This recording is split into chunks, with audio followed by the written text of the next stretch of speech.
চরমোনাইয়ের ডাকে কেউ সাড়া দিল না। চরমোনাই বাদেই 10 দল ঐক্যবদ্ধ। 10 দলীয় জোটের উপর চরমোনাই বের হয়ে যাওয়ার তেমন কোনো প্রভাব পড়বে না, এটাই 10 দল নেতারা বলছেন। তারা বলছেন যে we are United, excluding Charmonai. আসলে ভালো, না আসলেও আমাদের যে বিজয়ের অভিযাত্রা তাতে গুরুত্বপূর্ণ প্রভাব পড়বে না। এরা আসলে বিশ্বস্ত না, এরা রিলায়েবল না, এরা সত্য বিশ্বাস করে না। এরা হচ্ছে মিথ্যায় ভরপুর, ভণ্ডামিতে ভরপুর, চুরিতে ভরপুর, জাস্ট খানকির পোলা। এই চরমোনাইয়ের চ্যাট, এরা বেঈমান। এরা শুধু একটা জিনিস বুঝে, টাকা পয়সা এবং ক্ষমতা। এবং লেখাপড়া না জানা কতগুলো মানুষ এই খানকির পোলাগো দরবারে যায়, যাইয়া তাকে পয়সা দেয় এবং তারা মনে করে এরা শেষ বিচারের দিন এদেরকে নাকি জান্নাতে নিয়ে যায়। এই কুত্তার বাচ্চাদের, এই ফাইজুল করিম। এই যে টোটাল গেমটা, যে জামাতে ইসলামকে সাথে আইনা দল কইরা বলে ওইখান থেকে বাইরে যাওয়া, মানে জামাতের ভোট নষ্ট করা, এটা নাকি কোনো একটা বড় দল এই চরমোনাইয়ের পীর সাহেবকে দিয়ে করাইছে। এটা আমার কথা না, লোকজন বলতেছে, হইতেও পারে। কারণ চরমোনাইয়ের পীর সাহেব তো কখনই জামাতের পক্ষপাতিত্ব ছিল না। আপনাদের খেয়াল আছে কিনা জানি না, শেখ হাসিনা না বলে কিন্তু মামুনুল হক সাহেব হেফাজতে আন্দোলনের দলের উপরে ছিল, জামাত তো ছিলই, কিন্তু চরমোনাইয়ের পীর সাহেব কিন্তু শেখ হাসিনা খুব প্রিয় ছিল। কেন জানেন? চরমোনাইয়ের পীর সাহেব ঘুরে ফিরে জামাতকে গালাগালি করতো এবং তার খুব প্রিয় ছিল, এবং চরমোনাইয়ের পীর সাহেবের সাথে শেখ হাসিনার একটা ভালো সম্পর্ক ছিল। কি দোষ আছিল ওই মানুষটার? কি দোষ? এই নেতা 5,000 টাকা লোভ কামাইতে পারে না। এই যদি ক্ষমতা আসে পুরো পেট্রোল পাম্পই তো নিয়ে যাইবো গা। কেউ রুখতে পারবেন? আসসালামু আলাইকুম দর্শক, রিসেন্ট আপডেট চ্যানেলের নতুন একটি গুরুত্বপূর্ণ নিউজ ভিডিও নিয়ে আপনাদের মাঝে হাজির হলাম। প্রিয় দর্শক, বাংলাদেশের বর্তমান রাজনৈতিক প্রেক্ষাপট নিয়ে ইতিমধ্যে অনেকগুলো ভিডিওর অংশবিশেষ আপনারা দেখেছেন এবং আশা করি দেখেই বুঝতে পেরেছেন আজকের ভিডিওটি কতটি গুরুত্বপূর্ণ এবং আকর্ষণীয় হতে চলেছে। তাই প্রিয় দর্শক, সবাইকে বলছি ধৈর্য সহকারে পুরো ভিডিওটি দেখবেন। এখনো যারা আমাদের চ্যানেলটি সাবস্ক্রাইব করেননি তাদের সবাইকে বলবো আমাদের চ্যানেলটি সাবস্ক্রাইব করে পাশে থাকা বেল আইকনটি অন করে দিবেন। আর যারা ইতিমধ্যে সাবস্ক্রাইব করেছেন তাদেরকে অসংখ্য ধন্যবাদ। তো প্রিয় দর্শক, চলুন আর কথা বাড়াবো না, একটি লাইক দিয়ে মূল ভিডিওতে যাওয়া যাক। হাসিনা গণভবনে ডাকছে কারে? এই চরমোনাইয়ের দুই বাইরে। কোথায় ডাকছে? গণভবনে। নাইকা হাসিনা প্রথম একটা কাজ করছে, ওই যে তার বইয়ের বাবার নামে 100-র উপরে বই লেখাইছে যে সে আউয়াল দরবেশের বংশধর, ওই ফয়জুল করিমের হাতে দিয়া কইছে আপনি এইটারে মার্কেটিং করবেন। জামাত ইসলামী 11 দল করতে গিয়েছে। 11 দল করতে গিয়ে ইসলামী আন্দোলন, তাদের প্যারেন্ট অর্গানাইজেশন হয়েছে চরমোনাই নামে ভণ্ডপীর, তাদের আকড়া। এই ভণ্ডপীরের আকড়ায় এরা জামাতের সাথে যখন আলাপ আলোচনায় প্রথম যায়, আমি এই আলোচনাটা পছন্দ করি না। পছন্দ না করার পিছনে একমাত্র কারণ ছিল এরা আসলে বিশ্বস্ত না, এরা রিলায়েবল না, এরা সত্য বিশ্বাস করে না। এরা হচ্ছে মিথ্যায় ভরপুর, ভণ্ডামিতে ভরপুর, চুরিতে ভরপুর, জাস্ট খানকির পোলা। এই চরমোনাইয়ের চ্যাট, এরা বেঈমান। এরা শুধু একটা জিনিস বুঝে, টাকা পয়সা এবং ক্ষমতা। এবং লেখাপড়া না জানা কতগুলো মানুষ এই খানকির পোলাগো দরবারে যায়, যাইয়া তাকে পয়সা দেয় এবং তারা মনে করে এরা শেষ বিচারের দিন এদেরকে নাকি জান্নাতে নিয়ে যাইব। এই কুত্তার বাচ্চাদের, এই ফাইজুল করিম। তো জামাত ইসলামী চেষ্টা করছে ইসলামিক দলগুলোকে একত্র করার জন্য। যখন চেষ্টা করছে তখন তারা আলোচনা করে চিন্তা করেছে দেখি ইসলামী আন্দোলনের ডাকি। আপনাদেরকে আমি একটা উদাহরণ দেই। এরশাদের সময় ৮৮ তারা একটা পার্টি করলো, জাকের পার্টি। পুরা বাংলাদেশে তারা পার্টির নমিনেশন দিল। আপনাদের মনে আছে জাকের পার্টি কতগুলো নির্বাচন করে কয়টা আসন পাইছে? জাকের পার্টি এরশাদ শাসনামলে এত বেশি শক্তিশালী ছিল যে জাকের পার্টির পীর সাহেবের, ৮৮ পীর সাহেবের মাইয়া ব্রা দেখাইয়া এয়ারপোর্টের নামে, ব্রা দেখাইয়া, পাশা দেখাইয়া আটে পীরের বংশ। নির্বাচনে আসন পাইছে কয়টা জানেন? শূন্য। আর এখন এই নতুন ৮৮ গজাইছে এই ভণ্ড চরমোনাই। এই ভণ্ডে চরমোনাই হাসিনা এই যখন ওইখানে কিছু রাজনৈতিক দল করছে ইসলামী আন্দোলন, হাসিনারে বুদ্ধি দিছে জাহাঙ্গীর কবির নানক, কইছে যে এই মাদারবোর্ড আপনি যদি ডাইকে একটু মাথায় আগুলায় দেন, পারে দিয়ে আপনি যা কিছু কওয়াইতে পারবেন, যা কিছু আলাপ আলোচনা করাইতে পারবেন। হাসিনা গণভবনে ডাকছে কারে? এই চরমোনাইয়ের দুই বাইরে। কোথায় ডাকছে? গণভবনে। নাইকা হাসিনা প্রথম একটা কাজ করছে, ওই যে তার বইয়ের বাবার নামে 100-র উপরে বই লেখাইছে যে সে আউয়াল দরবেশের বংশধর, ওই ফয়জুল করিমের হাতে দিয়া কইছে আপনি এইটারে মার্কেটিং করবেন, আমার বাপ আউয়াল দরবেশের বংশধর। এই চরমোনাই ফয়জুল করিম যেইখানে মাহফিল করতে যায় ওইখানে যাই এই কয় মুজিব শেখ ছিল আউয়াল দরবেশের বংশধর, নাম কয় স্লোগান দিয়া। হাসিনা তারে কইছে আপনারে আমি বরিশালের মেয়র বানাবো, আমনেরে আমি মন্ত্রী বানাবো। ফয়জুল করিম তো বগল বাজাইয়া নাই। আরে বাবারে বাবা, আমি বরিশালের মেয়র হমো, হ্যাঁ আমি বরিশালের মেয়র হমো, আমি মন্ত্রী হমো। সে রীতিমতো হাকডাক দেওয়া শুরু করলো। তারপরে নির্বাচন করতে গেছে। নির্বাচন করতে যাওয়ার পরে আওয়ামী লীগের মুনাফেকি যে চরমোনার চাইতেও বড় মুনাফেক, ফয়জুল করিম এটা বুঝে নাই। ফয়জুল করিম মনে করছে হ্যাঁ মুনাফেক, কিন্তু হাসিনা আর আওয়ামী লীগ হয়েছে মুনাফেকের দাদা যান, এই ফয়জুল করিম বুঝে নাই। ফয়জুল করিম নির্বাচন করতে গেছে, যখন নির্বাচন করতে গেছে, সো সিঙ্গেল মুনাফেক হয়েছে ফয়জুল করিম আর চরমোনাই, আর ডাবল মুনাফেক ট্রিপল মুনাফেক হয়েছে হাসিনা আর আওয়ামী লীগ। এই ডাবল ট্রিপল মুনাফেকরা চরমোনাই পীরের থুতমা খান ভাঙ্গা দিছে। ভাঙ্গা দেওয়ার পরে চরমোনাই পীর আর কোনো কথা খুঁজে পায় না, ভাঙ্গা নাক লইয়া খালি আল্লাহর দিকে তাকায় তাকায় অভিশাপ দিছে। কোন পীর এই ধরনের অভিশাপ দিতে পারে আমার জানা নাই, তাকায় দেখেন। আল্লাহ পাক যেন এদের উপরে পরিপূর্ণ গজব ঢালে। আল্লাহ পাক যেন সেই গজব আমার চোখে দেখায়। আল্লাহর কাছে বলি আল্লাহ যেন সেই গজব আমার চোখে দেখায়, এবং আল্লাহ পাক গজব নাজিল করবে, কোনো সন্দেহ নেই।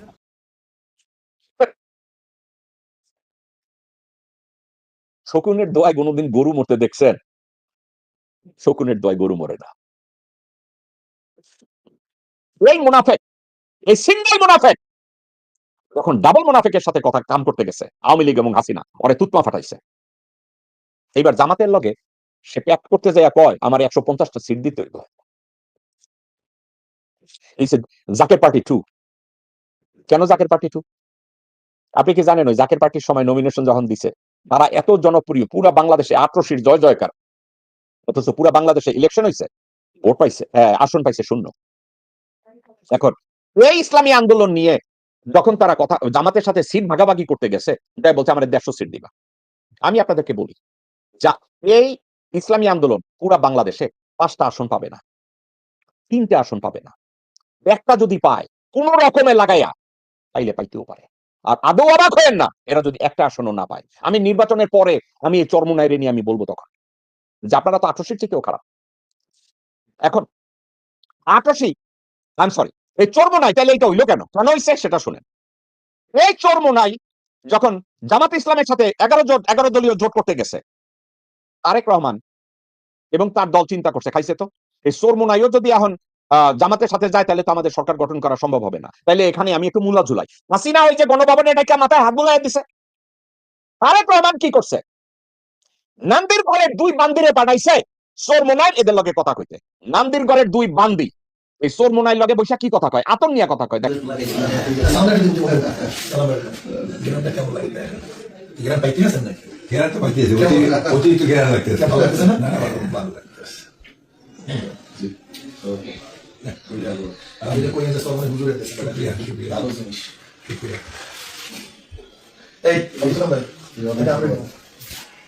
আতর কেন দিছে, এটা কারণে তারা যদি এর নাম কি ফয়জুল করিম রে জামাতের কাছ থেকে সরায় নিতে পারে, তাইলে জামাতের আসন তারা মনে করলো বেশ কিছু মানে চরমোনাইরও তো ভোট আছে, গ্রামে গঞ্জে কতগুলো অশিক্ষিত লোকজন আছে যারা তাদের ওখানে গিয়ে চাটে, তো তাদের ভোটগুলা সরাই দিল জামাতের কাছ থেকে। এটা বিএনপির টার্গেট। ওই টার্গেটে তারা জামাতকে সরাই দিছে। এখন আমি জামাতকে কৃতিত্ব দেব না, তাদের ব্যর্থতার কথা বলবো, আমি দুইটার একটাও বলবো না। জামাত এখনো আশা করে যে ফয়জুল করিম হয়তো এটা বুঝা ব্যাক করে আসবে।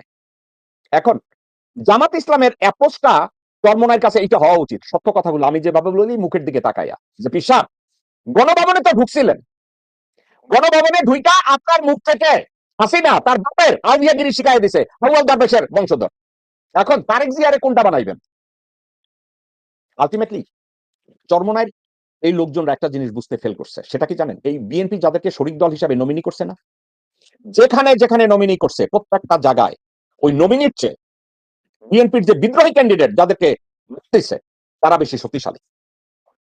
আপনি আমার কাছ থেকে লিখিত নেন, বিএনপি রুমিন ফারহানার সিটে এক মোল্লারে নমিনি করছে, উপর থেকে রুমিন ফারহানাকে বহিষ্কার করছে।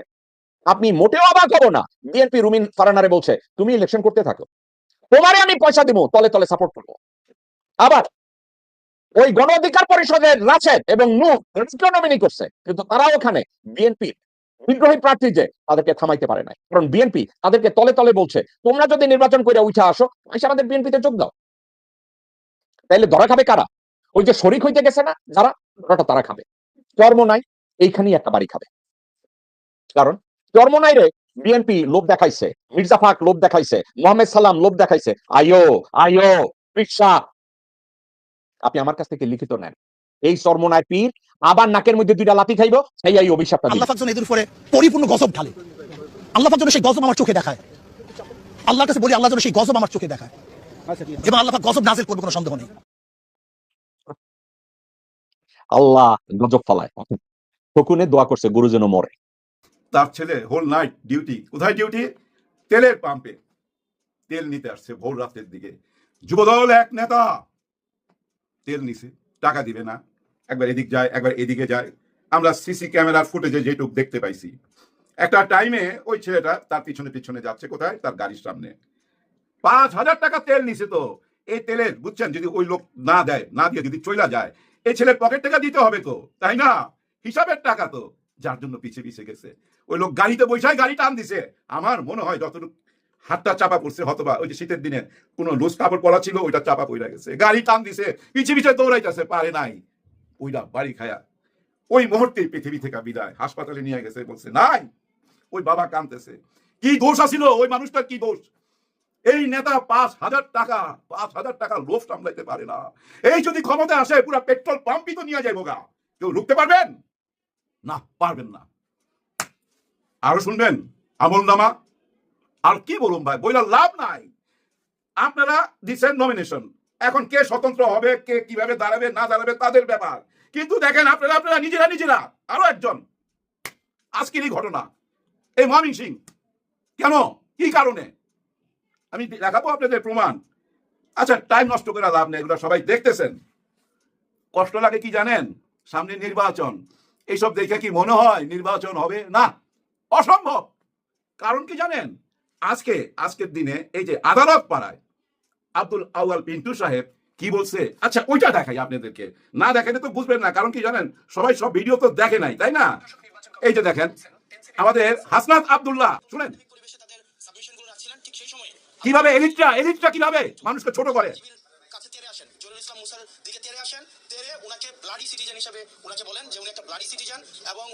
মনে রেখে কি বলতেছে, ব্লাডি সিটিজেন।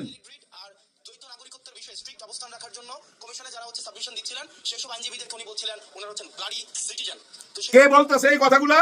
আব্দুল আউয়াল পিন্টু সাহেবের। আপনারা তো শুনলেন নিজের কানে। আদালতের ভিতরে কিন্তু এই ঘটনা চলতেছে। একজন বলতেছে আরেকজনকে ব্লাডি সিটিজেন। ব্লাডি সিটিজেন মানে কি? ধরেন যে অবহেলিত নাগরিক, গরিব, নিকৃষ্ট, জাত ভেদাভেদ, ধনী বংশ। এখানে কিন্তু আমাদের দেশে একটা বংশ তৈরি হয়েছে। সেটা কি বংশ জানেন? এলিট বংশ। এই এলিট একটা বংশ নতুন জন্ম নিয়েছে। তো যারা বলে দেখেন না, আরে ওই রাজমিস্ত্রির পোলায় কেমনি আবার সংসদে যাইতে চায়, রাজমিস্ত্রির পোলা কি আমার লেভেলের? ও আবার এমপি হইতে চায়। দেখেন আজকে তো শুনছেন আপনারা, ওই যে এলিট এইভাবে কথা বলছিল, সেই এলিট কিন্তু এখন নির্বাচনই করতে পারতেছে না। কারণ উনি এই যে নির্বাচনে ঋণ খেলাপি, এটাই প্রথম না।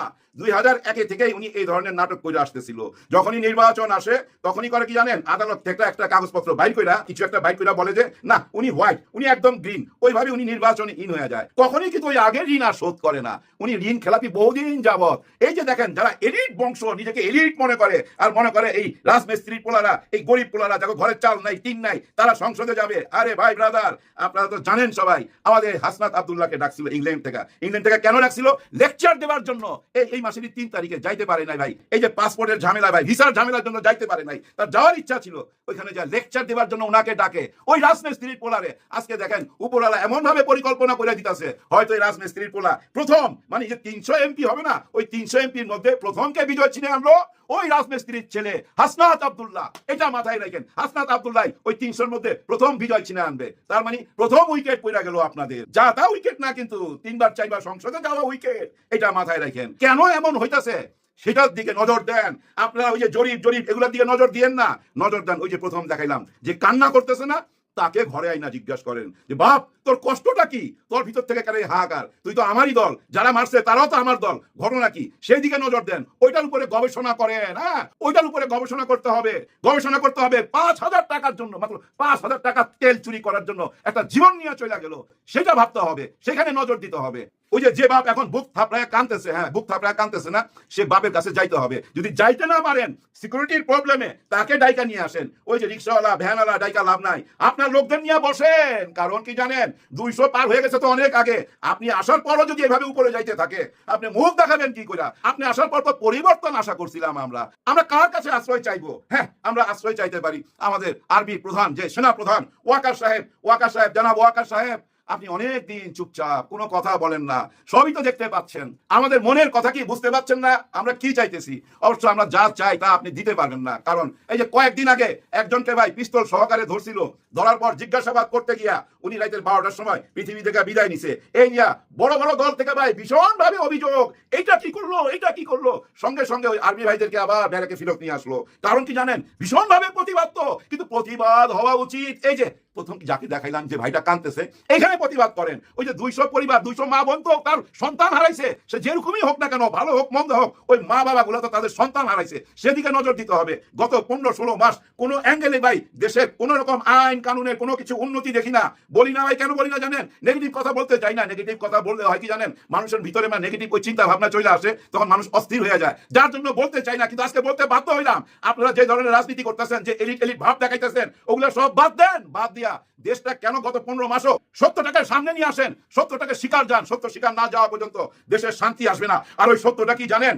24কে হ্যাঁ বলতেই হবে।